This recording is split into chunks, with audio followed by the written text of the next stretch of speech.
Magandang tanghali mga kapatid.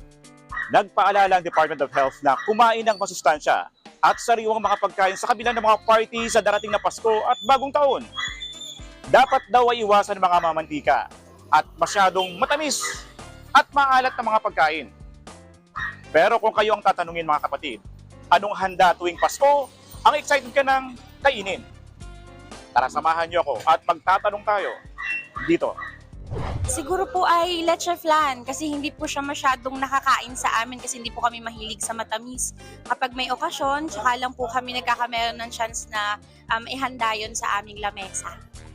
Na-excite po ako sa mga graham po ni Mama kasi kapag po nag-graham si Mama talagang pinibigyan niya po yung mga kapitbahay po namin. For me po yung mga prutas po kasi po 'di ba mas tumatamis po yung mga pagkain lalo na kapag Pasko kasi po sama-sama po tayong kumakain together with our family. Siyempre, hindi mawawala dapat yung mga bola, mga queso de bola, hamon de bola. And isa pa sa mga paborito ko is yung mango graham at yung spaghetti na parang 2 linggo yung tinatagal.